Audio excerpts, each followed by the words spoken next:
que defiendo es a Cristina. No, pero bueno, vamos de vuelta. No, pero déjeme de vuelta. Yo dije, por Cristina pongo las manos en el fuego. El periodista... Solamente por Cristina. Solamente, el periodista me preguntó. Y por Báez no lo conozco. ¿Y por Néstor? Y por Néstor pero no hay duda. Buenas noches, ¿cómo andan? Gracias por estar del otro lado, intratables en la pantalla América. Ya tengo pensado lo que vamos a hacer. Vamos a hacer un fuego y que vengan todos a poner las manos al fuego, pero literal, ¿eh? A ver qué pasa. Acá no queda nadie, ¿eh? Yo pongo la mano al fuego por mí. Y hasta ahí.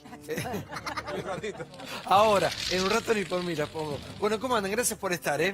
Muchos invitados, mentes brillantes, algunos no tanto como en mi caso, pero lo importante es que vamos a tratar de escucharnos y de pensar, de imaginar una Argentina grande, la Argentina que soñamos, la Argentina que queremos. Fuera del poder. Finalmente el impeachment contra Dilma Rousseff por parte del Poder Legislativo fue llevado a cabo. Ahora la presidenta será apartada por 180 días. ¿Salida constitucional o golpe blando? Este proceso es un golpe. Soy objeto de una gran injusticia. Dilma Rousseff deberá abandonar su cargo como presidenta de Brasil. Dilma será alejada de su cargo para defenderse por 180 días, pero sigue siendo la presidenta de la República. 55 votos a favor del impeachment y 22 en contra con una abstención. Este proceso de juicio político se inició con un pedido que hace ni más ni menos que uno de los fundadores del Partido de los Trabajadores, que era también uno de los aliados de la presidenta Rousseff. She's been accused of breaking budget laws. She says that she didn't. She repeated over and over again that this is the equivalent of a coup d'etat and that it's being carried out by people who have committed much greater crimes. No cometí crímenes de responsabilidad. No existe motivo para el proceso de impeachment. Lo que está en juego es el respeto a las urnas. Los que la acusan están totalmente comprometidos en hechos de corrupción. Ella no, entonces le han inventado una acusación y es casi inverosímil. Lo que se está cuestionando en este juicio político no es la honestidad de Dilma. Muchos creen que el proceso contra la presidenta de Brasil, ahora suspendida, es por causas de corrupción, y no es así. Esto que ha pasado en Brasil entra en esta categoría de los golpes blandos. Como no pudieron llegar en varios años a través del voto popular, empiezan a maquinar otros mecanismos que tienen una forma institucional. La situación política brasileña es bastante insólita. Hace ya varios meses que un vicepresidente junto al quien era hasta la semana pasada presidente de la Cámara de Diputados conspiran para sacar del poder a la presidenta con la que fueron juntos en las últimas elecciones. A la firma de Temer aparecen varias de las medidas presupuestarias que terminaron comprometiendo a la mandataria, ahora suspendida. Es un golpe que atinge de muerte a la Constitución Federal de Brasil. Comunicado del Ministerio de Relaciones Exteriores y Culto. Ante los sucesos registrados en Brasil, el gobierno argentino manifiesta que respeta el proceso institucional que se está desarrollando y confía en que el desenlace de la situación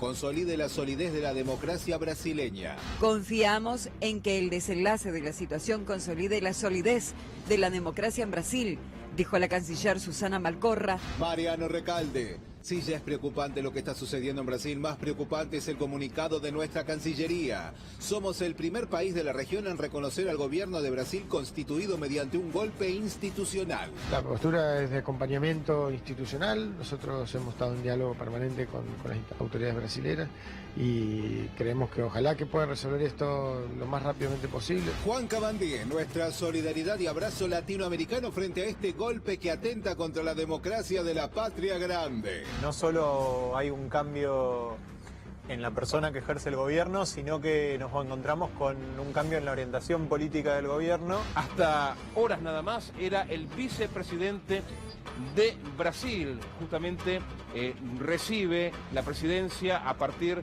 de la suspensión. Unidos vamos a poder enfrentar los retos de este momento que es de grandes dificultades. Partidos políticos, liderazgos y entidades organizadas y el pueblo brasileño deberán prestar su colaboración para sacar al país de esta grave crisis en la que estamos. Es urgente pacificar a la nación y unificar a Brasil. Lo que ha pasado. O'Donnell, por favor. Qué difícil, ver, ¿no? sí. Porque es un caso difícil de catalogar, porque por un lado sigue un procedimiento constitucional en el sentido que se dan las mayorías necesarias dentro del Congreso, hay una Corte Suprema que convalida el proceso, pero sí todo hay una duda acerca de la legitimidad de la causa que invocan estos legisladores, en su mayoría, como decía el informe, sospechados de estar manchados de corrupción, con causas muy graves y procesos en su contra, con una presidenta que es la única que está limpia de ese proceso, a la que no está siendo investigada por causa de corrupción. Pero eso está bueno aclararlo, porque se ha confundido mucho durante estos últimos días. Claro, a ella le investigaron en muchísimas causas y ella no está, no le han podido comprobar nada con respecto a la corrupción. ¿Y por qué la suspenden? Por hacer un dibujo con el déficit fiscal. La acusan de haber, durante su último año de mandato, cuando buscaba su reelección, haber hecho un dibujo que tomaba en cuenta, dibujaba las cuentas fiscales de manera tal que no surgía el tamaño del déficit que en verdad estaba teniendo Brasil. Hay supuestamente una violación a la ley de presupuesto que justifica, según quienes la suspenden por ahora, y constituiría, según ellos, una de las causales para suspender a Dilma Rousseff. Y esta identificación que busca el kirchnerismo con hacer, ¿no?, el espejo entre Cristina y Dilma, bueno, ¿vale claro. la comparación o no? Y no, yo creo que hay obviamente una intención de equiparar dos situaciones en las cuales victimizan a Cristina Fernández de Kirchner a la par que a Dilma, justo con lo que Dilma no tiene para ser comparado. Cristina Fernández de Kirchner hoy fue imputada en una causa por enriquecimiento ilícito y tiene varias causas de corrupción, ella y sus allegados, mientras que, bueno, Lula sí, a Lula un poco lo tocó Lavallato, pero Dilma Rousseff está totalmente impoluta. Entonces, es difícil, pues es una pregunta también acerca de la autoridad moral o la legitimidad de quienes la están suspendiendo con un proceso que en lo formal está bien, y un gobierno argentino, yo creo que es interesante después para detenerse a analizar, que muy rápidamente hay una señal política que hay que leer, porque es realmente, vos lees los portales internacionales y dicen,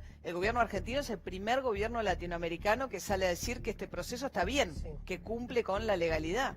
Cristina no está en el poder, Sí. digo, vos marcabas cuál sería el paralelismo, porque Cristina incluso en una última conferencia de prensa que dio, muestra la foto de la tapa de revista Noticias de ella misma y una foto de la revista Bella de Dilma. Ahora, la diferencia es que el proceso de juicio político contra Dilma Rousseff y la investigación por corrupción se da mientras el PT está en el poder. Eso sí es inédito. En la Argentina, el proceso de investigación de corrupción del kirchnerismo se da cuando el kirchnerismo ha dejado el poder. Esa es una diferencia interesante. Chiche, buenas noches. ¿Cómo le va? Muy bien. A ver, como mujer de la política, No, yo la quiero escuchar, sí. trataría de mirarlos de otro lado. Me da A la ver. sensación de que la región está atravesando procesos de corrupción, algunos más marcados que otros. No puedo opinar, creo que legítimamente o constitucionalmente han hecho lo que tenían que hacer, más allá de la culpabilidad o no. Pero es un problema de la región, es un problema de algunos países europeos también. O sea, me parece que es un problema del hombre. El ser humano está atravesando procesos importantes de corrupción y esto tiene que ver con un mundo cada vez más consumista, hedonista, que necesita tener más que ser. Y eso se va metiendo en toda la sociedad y empiezan a aparecer algunos casos como el nuestro, que para mí no hay duda, ¿no? Es un perro porque, bueno, mueve la cola, tiene 4 patas y ladra. En el caso de Dilma tengo otra opinión, pero me parece que es un proceso que se está dando en mayor o menor grado en toda la región. Jorge Castro, buenas noches. ¿Qué tal? A ver, explíqueme un poco la situación y qué ha pasado hoy y cómo repercute, ¿no?, en la Argentina y en el mundo, ¿no?, esta noticia tremenda.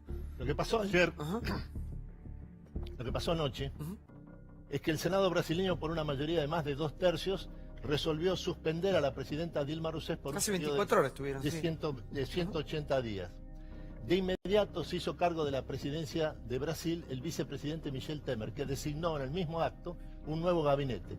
Las dos figuras fundamentales del nuevo gabinete del vicepresidente Temer en el ejercicio del poder político son, por un lado, Humberto Meirelles como ministro de Hacienda, y por el otro, José Serra, senador por el Estado de San Pablo, a cargo como titular del Itamaraty, la Cancillería brasileña. Lo que esto significa es que en términos económicos hay una continuidad de fondo entre el gobierno de Dilma Rousseff y el gobierno de Temer, porque Humberto Meirelles era la misma figura que el presidente Lula tenía dispuesto a nombrar como ministro de Hacienda hace 2 semanas, cuando después de que fue nombrado como jefe de la Casa Civil, virtual primer ministro por la presidenta Dilma Rousseff. Sí, Johnny, por favor. No, primero que es muy doloroso, por lo menos para mí, que un gobierno que electo democráticamente, claro que sí. Claro, que sacó a 40 millones de pobres en una nueva clase media, media baja, termine de esta manera. Creo que el Partido de los Trabajadores con Lula y Dilma no merecía terminar de esta manera. Esto afecta a todo el tablero político regional, a todo. Creo que fue María la primera que lo dijo y lo sostengo, creo que es así. El gobierno del PT venía bancando de una manera incómoda y sobria a la Venezuela chavista. Eso va a producir, yo creo, un giro regional muy importante. Brasil y Argentina, las dos locomotoras de Latinoamérica, Brasil mucho más, por supuesto, ya no tienen más gobiernos de centro-izquierda, populistas, ponele el nombre que quieras. Ahora aparecen, bueno, gobiernos de centro-derecha, liberales. Esto no es un juicio de valor. No digo que sea ni mejor ni peor, digo que hay un cambio notable geopolítico en la región que creo que va a pegar en Bolivia, en Ecuador, en el resto de lo que se llama la alternativa bolivariana. Como el populismo, sí. ¿Cuál es la estrategia de defensa de Dilma y la relación con Cristina? Que era tu pregunta, la victimización. Y vos decías, se apropian un poco de Dilma. Creo que hay una cosa mutua. Creo que Dilma tomó... Bueno, de hecho, Cristina la cita, ¿no? Cuando vino a declarar. Yo creo que es mutuo. Yo creo que también Dilma tomó de los oficialismos de la región la idea de ellos, los medios, las empresas, el partido judicial versus nosotros. Es decir, el poder del pueblo. Hay una conspiración regional para que vayan cayendo todos los gobiernos populistas o de centro izquierda de la región. Cristina lo llama golpes blandos o golpes institucionales. Es decir, se cambiaron los tanques y las armas y aparecen los medios y los jueces. Luis. Yo siento que, compartiendo un poco lo que recién decía María y Débora, siento que aparte hay algo que sí es muy parecido, que es que cuando hay bonanza económica, al menos en las democracias latinoamericanas, la corrupción no importa. Digo, y pasa lo mismo en la Argentina. Hoy fíjate la avanzada que tiene el Poder Judicial, temas que se sabían hace 3, 4, 5 años. Y en el caso de Dilma Rousseff también había muchísima discusión sobre el tema del lavallato, el petrolán, etcétera, etcétera. Y fíjate qué pasa ahora cuando Brasil está en recesión. Y algo que realmente me parece muy impactante es que en Brasil tuvieron que dibujar la causal de juicio político. Sí. Era muy bueno ver cuando se votaba el impeachment en la Cámara de Diputados, que los diputados que votaban a favor, el presidente de la Cámara era Cunha, y le decían, voto a favor, pero usted, Cunha, es un ladrón. O sea, directamente. O sea, tuvieron que dibujar una causal de juicio político porque ahora políticamente la corrupción pesaba y antes no. Entonces a mí me parece que habla de la debilidad de las democracias. En tiempos de bonanzas económicas la corrupción es tolerada. En tiempos de crisis económica no es tolerada. María, pero no es tan fácil que suceda lo que acaba de pasar. Y de alguna manera no pudiendo comprobar algunas cuestiones. Se agarraron obviamente de otras. ¿Crees que esto va a ser o que va a marcar un antes y un después? ¿Es un hito esto en la historia de Brasil y de la región? Bueno, por el peso específico, Brasil es una democracia bien distinta a la nuestra. Es una democracia donde los partidos, hasta que surge el PT, no había partidos políticos fuertes. Es una democracia de caudillos, es un sistema político. El vicepresidente eran unos evangélicos, son alianzas mucho más cambiantes. Y es un sistema político que tiene una figura que es clave, que ojalá Mauricio Macri cumpla con la promesa que hizo en la Asamblea Legislativa cuando dijo que iba a mandar la figura al arrepentido, por la cual los empresarios más grandes, como si los que firmaron el otro día el acuerdo con Macri en Casa de Gobierno estuvieran presos hoy por este sistema de delación premiada, a partir del cual se descubre que todo el sistema político estaba siendo financiado ilegalmente con los sobreprecios de obra pública a través de Petrobras. Entonces es un sistema que está en jaque. Lo había estado en el 92 con Collor de Mello, pero acá no llegamos todavía a tener realmente leyes que pongan al desnudo lo que es todo el financiamiento ilegal de la política. Creo que la crisis del sistema brasileño es una crisis en este momento mucho más profunda, sumada a la crisis económica, ¿no? Tuvo recesión el año pasado y este. Sí, por favor. Es grave, completando lo que decía María y Johnny, que adhiero, es grave lo que sucede en Brasil y en la región. Pero más grave también es la reacción de nuestro país ante semejante atropello a la democracia. Tenemos que ser terminantes, contundentes, y más allá de que lo tienen que resolver internamente, repudiar que una presidenta que ha sido elegida, insisto, por el pueblo, que ha sacado de la pobreza a 40 millones de brasileros y demás, que sea destituida parcialmente o suspendida por 180 días de esta forma. Y sobre todo teniendo en cuenta el currículum, el prontuario del vicepresidente y de aquel que ha jurado y que también tiene que ver con la dictadura. Es gravísimo lo que pasa en Brasil y lo que está pasando Roberto, en ¿qué ha pasado? Pasó algo que es muy serio para la Argentina porque se trata de nuestro socio estratégico primordial, es decir, no se trata de un país más, se trata de un socio con características muy profundas. Pero yo creo que la buena noticia, a diferencia de lo que dice Brancatelli, es que la Corte Suprema fiscalizó, controló todo el proceso, existe la división de poderes, no hubieron violaciones a los derechos humanos, ni limitaciones a las libertades individuales, la democracia en términos de valores siguió funcionando, funcionó conforme a su propia Constitución. Además, Santiago, lamentablemente no es el primer caso, que Tulio Vargas en el 54 logró vencer un impeachment, pero se suicidó 2 semanas después. Y Collor Milo renunció porque la condena era evidente, pero sobrevivió su vida política y fue uno de los senadores que votó. Creo que tenemos que verlo en el contexto de su propia Constitución y por eso yo creo que la posición del gobierno argentino es correcta, porque respeta la visión de que se hizo conforme a su Constitución nacional. Alfonsín, por favor. Bueno, en primer lugar aclaremos que no está siendo sometida a juicio político por causa de corrupción. Claro, eso hay que aclararlo. Hay que aclararlo porque permanentemente cuando las distintas intervenciones hicieron comentarios respecto de la corrupción en Brasil. No es una causa de corrupción. Nadie dice que Dilma haya cometido un solo acto de corrupción. En segundo lugar, creo que la razón por la cual se la somete a juicio político no está prevista como causal de juicio político. Para mí es muy grave y va a tener consecuencias, no solamente en Brasil, sino en el resto de los países de la región. El juicio político no se puede utilizar así a la ligera. En realidad hay un problema muy serio en Brasil y tiene que ver con otras cosas. En todo caso, problemas de gobernabilidad, distancia de la sociedad con el gobierno de Dilma, porque los problemas económicos se han empezado a manifestar de manera muy dura. Y no existe un mecanismo como el de la moción de censura. Tal vez deberíamos pensar si las constituciones presidencialistas latinoamericanas no tienen que prever un mecanismo de esta naturaleza, porque si no se apela a una institución de manera ilegítima. La verdad que la razón por la que se la somete a juicio político a Dilma no es una razón que pueda justificar. Fíjate, escuchando a todos, ¿cuántas veces tuvimos que aclarar que no se la somete a este juicio político por un tema de corrupción? Y es porque los medios, en el momento que se empieza a impulsar ese juicio político por parte de Eduardo Cunha, el titular de la Cámara de Diputados, que hoy se quedó afuera, él sí denunciado por hechos de corrupción, jugaron y mezclaron todo. Un Lula que era pedido por la justicia, que tuvo que integrar el gabinete de Dilma Rousseff, las pedaladas fiscales, que así se llama este crimen de responsabilidad por la que se le acusa a Dilma Rousseff. A mí me parece que esta mezcla hace que hoy Brasil, en una situación económica difícil, con alta inflación, desocupación, tenga también a la gente dividida. Hoy veía gente a favor totalmente dividida. De esa suspensión. Aquí tenemos a Rodrigo Cabaleiro, es corresponsal. ¿Cómo te va? ¿Todo bien? Sí, te escucho, por favor. Bueno, yo diría que, como dijeron otras personas, el juicio político no se da por las causas de corrupción, pero la gente que votó en diputados y en el Senado sí votó presionada por el fenómeno de Petrobras. Los diputados y los senadores que llegaron ahí tenían sus electores en sus provincias, en sus ciudades, presionando porque hay un caso de corrupción sin precedentes en la historia. El petrolado, claro. El petrolado. Sí, ¿y puedes hacer un paralelismo con lo que ha pasado acá en la Argentina? Porque todo el tiempo es ese espejo entre Cristina y Dilma. ¿Tienen un punto de comparación o no? Yo no encontraría el punto de comparación.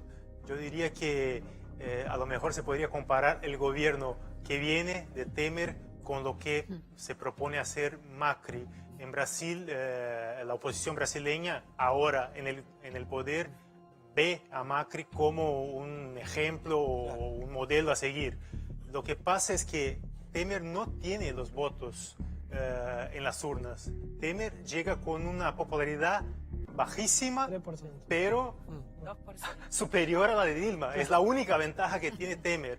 Tiene que poner en marcha un ajuste que no será fácil, meter la mano en el sistema de jubilaciones, medidas extremadamente impopulares. Igual que Macri, es el espejo. Igual va a acá, tener que aprender a mucho mí lo que Macri. me llama la atención, ayúdame con esto, porque lo que acá hubiese sido una causa totalmente menor, ¿entendés? Todos los presupuestos que se presentaron hablaban, infravaluaban los presupuestos, infravaluaban los ingresos, mentían con la inflación, tenían facultades delegadas absolutamente constitucionales que hacía que el jefe de gabinete dispusiera de las partidas como se... Esto acá, la verdad, es de... Es una causal inexistente Claro. acá, ¿no? Pero la pregunta es una trampa. A ver, Perdón. lo que pasa es que hay que prestarle un poco atención a lo que ha venido ocurriendo en América Latina en la última década larga. Lula, Néstor Kirchner y el presidente Hugo Chávez fueron aquellos que en 2005 en Mar del Plata propiciaron lo que conocemos como Alca al carajo. Cuando el presidente Bush vino a Argentina a tratar de imponer, y creyendo que iba a ser fácil, un tratado de libre comercio. Ahí cambió el mapa de la relación de América Latina con Estados Unidos. Y hay que pensar un poco los intereses estadounidenses en el continente. Brasil es la democracia más grande de Occidente, por la cantidad de habitantes son 200 y pico millones de personas. Y el PT... India. De Occidente, India queda en Asia. Y el PT es, en todo caso, la fuerza política con mayor tracción de la historia de las votaciones en América Latina. Ganó 4 elecciones seguidas, incluyendo la última, con una parte de este ballet de elementos, la prensa, Estados Unidos, los poderosos, ya perfilados para hacer lo que acaban de hacer. Es decir, este es un golpe de Estado blando, anunciado por los beneficios que el PT le dio, 40 millones de pobres en Brasil. Por favor, te escucho, sí. Bueno, la discusión si es un golpe de Estado blando es la pregunta que se hacen los brasileños. Tenemos una sociedad totalmente dividida, lo que no era para nada común en Brasil.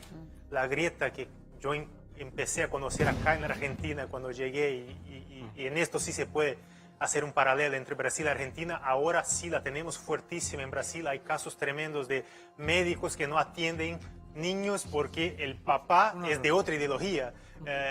Casos así que se están haciendo cada vez más comunes. No pasaba para nada en Brasil. Gente que era, digamos, la moderada se está poniendo cada vez más... Fanatizada. Es la que no habla, es la gente moderada ya en Brasil.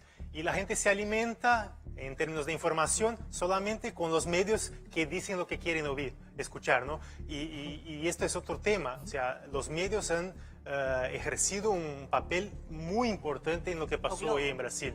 Los grandes medios de Brasil han apoyado la destrucción de la presidencia. Pero no, le puedo preguntar Sí, no, igual, para. No digas coincidencia, para. No, Cristina Fernández de Kirchner terminó su mandato. No, A ver. Sí. Yo no veo muchas coincidencias. En primer lugar, es cierto que la región cambia y no es una novedad que los países cambien de signos políticos o de izquierda o derecha. Eso es normal en la democracia. La segunda cuestión es, yo creo que Brasil está pasando por un proceso absolutamente diferente al de la Argentina, que igual Cristina Kirchner se fue porque perdió una elección, el kirchnerismo se fue porque perdió una elección. Dilma se está yendo, o se podría llegar a ir, por un proceso de juicio político en el medio de una crisis política generalizada en Brasil. Porque no es que está en crisis el gobierno del PT, hay un problema con el sistema político, no hay quien reemplace. Bueno, El que toma la lista de quienes van a votar se va preso. Los que votan van presos. Y entonces es un drama, no es la misma cosa. Buenas noches. Escucho, por favor. Acá yo creo que lo que hay que mirar es qué es lo que ocurre con el PT, el gran partido de los trabajadores de Brasil, nacido en el año 80, que estuvo en la resistencia, que puso a Lula como candidato en 3 elecciones, que las perdió y en la 4ª llegó. Y ese sistema de que todos hablamos de corrupción, que salpica a Dilma en una causa del pedalao de las cuentas fiscales, pero que también involucra a Dilma en el tema del petrolao, el lavallato, porque ella era ministra de Minas y Energía cuando autorizó una refinería que está dentro de la causa. Y también involucra a Dilma el tema de la corrupción en la fórmula de Dilma Temer, que ganó la elección a fin de 2014 con plata que vendría de, digamos, orígenes espurios. Entonces, el halo de corrupción la rodea. Lo que pasa es que acá estamos en años luz de eso. Vos me decís, claro, pero es acá como, el tema... es como una ¿Qué va a petaiza, pasar como con me el decís. PT? Este partido que aunó a toda la clase trabajadora y le dio digamos, escalamiento social a 40 millones de brasileños, hoy sindicado de corrupto, con Lula, su principal referente, que seguramente ahora el juez Sergio Moro va a seguir con el proceso de él porque Lula no tiene fueros y no tiene posibilidad de tener fueros siendo miembro del gabinete de Temer, eso es inimaginable.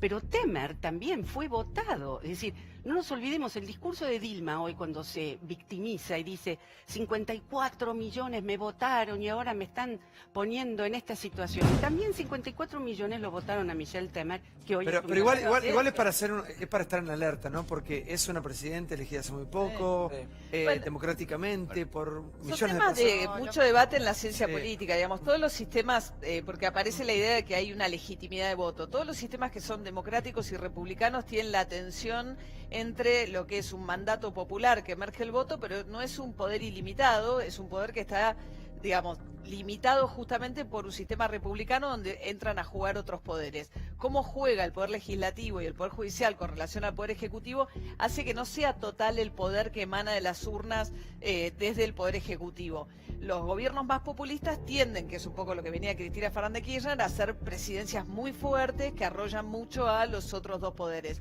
En este caso es un caso que además para mí lo que pasó súper interesante para tomar nota es que nadie acudió a la UNASUR, que el Mercosur no funcionó, que Macri salió con una postura sola a la Argentina, digamos, en consultas privadas con Colombia, con Chile, con Estados Unidos. Hay también toda una reagrupación. No hubo una defensa de la región, ¿no? Yo querría coincidir con García Moritán respecto de la actitud de qué tiene que hacer un país frente a un gobierno. Pero yo lo escuchaba a Branca que él decía el prontuario de Temer, cómo fue el procedimiento. Esto es absolutamente inadmisible en la democracia. Un gobierno no puede salir a hacer un juzgamiento paralelo como si fuera, porque eso es intromisión en un hecho soberano del Brasil. ¿Qué se pretendía? Que la Argentina dijera, no me gusta Temer porque está acusado, invirtamos la situación. Luis, pero Macri lo hace con Venezuela. Pero imagínate que la presidenta Rousseff hubiera dicho, no quiero tener relaciones porque Vudú está procesado. Esto es lo que se estaba proponiendo, un disparate. Lo que el gobierno argentino tiene que hacer es, hubo un procedimiento constitucional, reconocemos el procedimiento constitucional y estamos muy atentos a lo que pasa. Al menos se le da una especie de una cierta preocupación por los hechos que están sucediendo y que atentan contra la democracia y las relaciones internacionales entre Argentina y Brasil, de acuerdo en el gobierno democrático. ¿Qué te tengo que redactar la carta? ¿Cómo a ver, Roberto, más o menos diplomática para demostrar solidaridad ante ese ¿De qué se agarra la oposición para jugarle esta carta a Dilma Rousseff? Yo creo que en definitiva lo que está pasando en muchos países es la falta de buen gobierno, porque la crisis es múltiple y en definitiva los ciudadanos vienen reaccionando antes del Mundial de Fútbol. Ya veíamos antes del Mundial que había manifestaciones diversas en distintas ciudades del país antes de las elecciones y es un proceso que lleva su tiempo. Pero fíjate, Santiago, lo interesante que se va a producir en los próximos 180 días. En octubre, antes de que haya una condena por parte del Senado, va a haber elecciones municipales. Y yo creo que ahí es donde el PT va a jugar su carta real, que va a tener su peso seguramente ante el Senado. Si no alteran el cronograma, creo que las elecciones municipales tienen lugar en octubre. Sí, por favor, Jorge. Atrás de la suspensión de la presidenta Dilma Rousseff, probable deposición, me parece que existen dos causas fundamentales. Por un lado, Brasil hace 6 años que no crece. Este es el tercer año de contracción continuada. La tasa de crecimiento potencial se ha reducido en estos últimos 6 años a 2% anual, una situación de depresión estructural prolongada.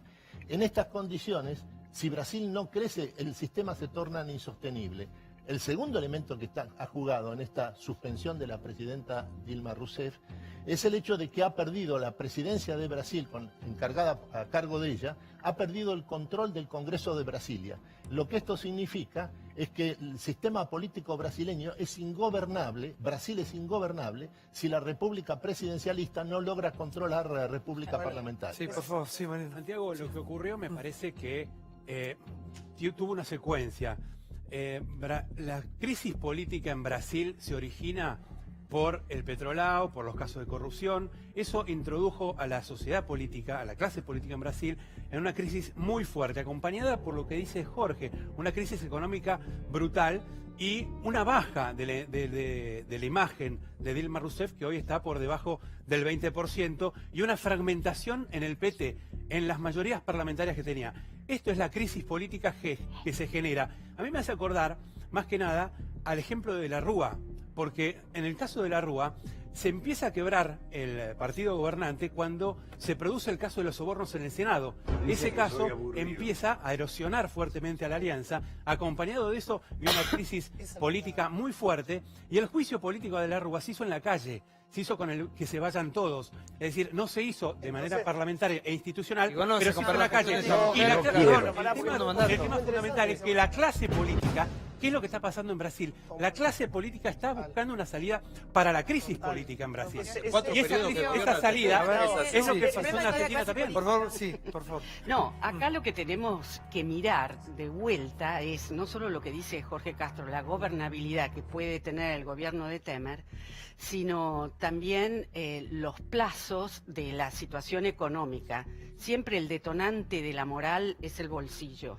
Y hay una crisis irresuelta del gobierno petista con corrupción desde el caso del Mensalao, que es el primer gobierno de Lula en 2004. Ahí se acusó a todos los políticos, pero se preservó a los empresarios. Ahora hay un gran ventilador prendido y están cayendo todos. A ver cómo se sigue. A ver, que le quiero preguntar a Rodrigo, ¿cómo toma la sociedad brasileña en este momento los hechos de corrupción denunciados? La mayoría de la sociedad brasileña está muy revoltada con lo que pasó en los últimos años. Hay un sentimiento, sí, de que se vayan los que sean. Había un sentimiento de sacamos a Dilma y si Temer es malo, sacamos a Temer también. Y este es lo que no se sabe si va a pasar. Si la investigación de Lava Jato puede seguir porque hay menciones a Temer. Temer no es un político, digamos, impoluto, que nunca ha sido mencionado. Es un tipo que siempre se manejó en las sombras. Tiene un problema, como decíamos, de aprobación en el Congreso. Su gabinete que anunció hoy, básicamente son políticos, es gente que le da votos en el Congreso. No es gente técnica, genios en sus áreas, nada que ver. Es gente que le permite tener un aire, digamos, para que no le pase lo que le pasó a Dilma a corto plazo. Gente que le garantiza votos para pasar proyectos en el Senado y en diputados. Sí, Natalia. Sí, los otros días la canciller Susana Malcorra me parece que dijo algo muy interesante en el Congreso cuando expuso sobre política exterior del nuevo gobierno, que hoy, y la región es partidaria de esto, se está dando un fenómeno que es el parlamentarismo ciudadano, una sociedad que ya no tolera y sale a las calles en una sociedad hiperpresidencialista, y salen los movimientos. Bachelet, que no supera el 26%, ha sufrido lo mismo. Argentina con los cacerolazos, Brasil con las protestas. Ahora bien, también se da otro fenómeno, la gente está harta de la corrupción, y esto se ha instalado como en el nivel número uno. Un dato. Ojo con el clima social y con lo que puede llegar a suceder, porque en pocas semanas en Brasil, en Río de Janeiro, precisamente se van a desarrollar los Juegos Olímpicos, donde va a estar centrada la atención del mundo. Ya Rivaldo, un exjugador muy conocido, dijo, no vengan porque esto va a ser prácticamente un desastre. Y en las redes sociales, si uno logra ingresar, hay amenazas de cortes, de manifestaciones, de repudio, de que puede suceder cualquier cosa en Brasil, protestando por Dilma y a favor de Dilma, justo en la ciudad de Río de Janeiro, que tiene graves problemas de tránsito, de colapsar. Ojo con lo que viene ahora. Como algo que decía Mariano, Dilma no fue suspendida por corrupción, estamos todos de acuerdo hasta ahí, pero la crisis política es por el Lava Jato y también por lo que decía Caro, por la cuestión económica, porque por lo general la corrupción duele cuando los bolsillos están más flacos. Corrupción más crisis económica. La dirigencia política, la dirigencia política, a eso voy, Carlos. La dirigencia política tomó de la calle el reclamo. Ahora, lo cínico de todo esto es lo que decís vos. Si vos mirás el club de estas 9 empresas constructoras, las que ponen la plata para el Lava Jato, pusieron para Dilma Rousseff 56 millones, para Ezio Neves, que es el opositor, 52 millones, para Marina Silva, que está bastante bien en las encuestas, peleando ahí con Lula, 13 millones. Para todos los diputados, 255 diputados, donaciones. Con lo cual está todo el sistema político metido dentro del Lava Jato. Es una cuestión absolutamente... Vamos al próximo tema, atención, que tiene que ver con lo que pasa obviamente acá. Nosotros no podemos solucionar los problemas a nadie, imagínate. Ley antidespido se ha transformado un poco en la pulseada de Mauricio Macri versus oposición, Círculo Rojo, sindicalistas y los que se sumen. Esto pasó hoy, mirá. Sin quórum. Finalmente el Frente para la Victoria y sus aliados no juntaron el número necesario para tratar la ley antidespidos. La figura que define, Sergio Massa. Actividad intensa pero breve en el Congreso Nacional. Se cayó la sesión especial. Esto significa un triunfo para el gobierno que se oponía al tratamiento de esta ley y ha tenido un aliado inevitable que es Sergio Massa.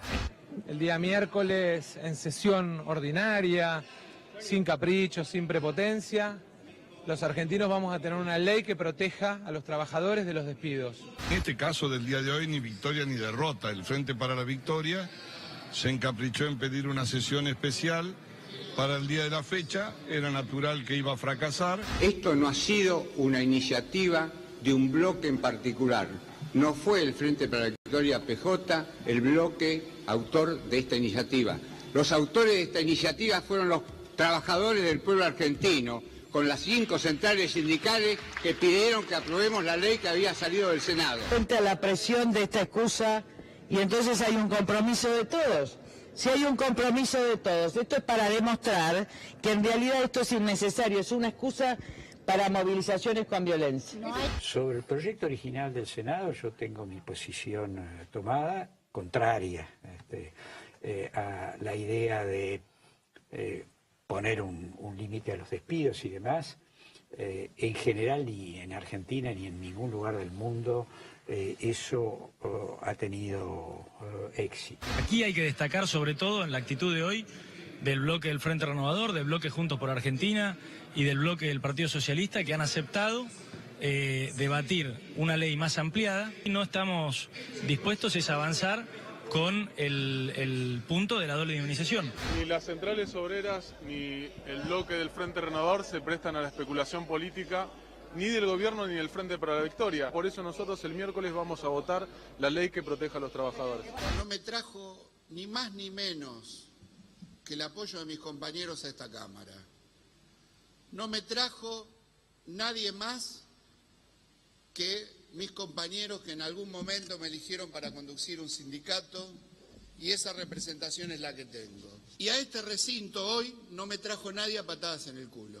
La doble indemnización es una ley que destruye pymes. La doble indemnización es mala para generar empleo, genera desempleo. Hoy no hay despidos en la Argentina, es una situación muy difícil. Rechazo la actitud del gobierno, que es la nada. Como si el problema en torno al empleo no existiera. A ver, Cintia, por favor. En realidad me encantaría estar en la Cámara de Diputados en este momento, porque es un momento muy especial. Cuando a mí me tocó estar era una escribanía. Ahora por lo menos se puede discutir y aparece Massa con un fuerte liderazgo impidiendo el tratamiento. Pero me parece que hay un problema de base más allá de si es bueno o es malo. Yo creo que no es bueno, pero en los otros días, cuando el presidente Macri hace el encuentro con los 100 grandes empresarios para impedir los despidos por 3 meses, atrás, en una sala contigua, estaban reunidos con las 3 CGT, con las cuales no pudo acordar. Entonces me parece que a Mauricio Macri, a nuestro presidente, lo que le está faltando en este momento es ese timing, ¿no? Como para poder entender de que no se pueden resolver así las cosas, que no se tiene que cansar de dialogar. Igual no fue un poco naif exponerlo al presidente a negociar él directamente. Pero por supuesto, pero él tendría que haber acordado, luego de agotar todas las posibilidades de diálogo con las 3 centrales y con los empresarios. Eso que hizo fue muy naif, y si realmente la ley llega a salir con las modificaciones que sea, a mí me parece que no es bueno para él tener que vetarlo. A ver, sí, María, a ver, contextualicemos un poco en qué momento estamos, porque es un momento de pulseadas. Claro. Poco Hoy importa ya lo que se está discutiendo, ¿no? Sí, la ley pasó a un segundo plano. Un poco la discusión es si el peronismo se había vuelto a unir, ¿no? Si de la mano de las últimas políticas o decisiones de Mauricio Macri, lo que eso había generado era la unidad de todo el peronismo. Esta ley sale con 2/3 del Senado, viene la marcha a las 5 centrales sindicales, y hoy en el gobierno estaban muy aliviados en el Poder Ejecutivo, pues sentían que el fracaso de la sesión mostraba los límites, y ese peronismo que dividido le permite a Cambiemos, sin tener una mayoría en el Congreso, generar consensos para tenerla. La gran incógnita es Massa, porque la pregunta es si realmente su bloque se dividió, si lo hizo a propósito o no. Digamos, si realmente su bloque se dividió o juega a que no terminás de saber a qué Pero estás Moyano no jugando, bajó al ¿no? final. No, bajó Héctor Daer y no Sí. bajó Facundo Moyano. Yo diría que es una victoria temporal del macrismo. Esperemos a la semana que viene. Claro. Esta fue una sesión especial. Massa, como bien dice María, jugó bien. Esta vez para el gobierno fue funcional. Pero la semana que viene, Massa va a querer sacar su propio dictamen, su propia ley. Y yo creo que guarda, porque en coordinación con el Partido Socialista, con Proyecto Sur y tal vez con algún sector kirchnerista y de bloque justicialista, puede salir la ley, con lo cual Macri estaría obligado a vetar. Podría haber insistencia parlamentaria, que la semana que viene estoy seguro que vamos a hablar de esta institución constitucional, y ahí se va a desatar otra batalla política. Rafael Flores, buenas noches.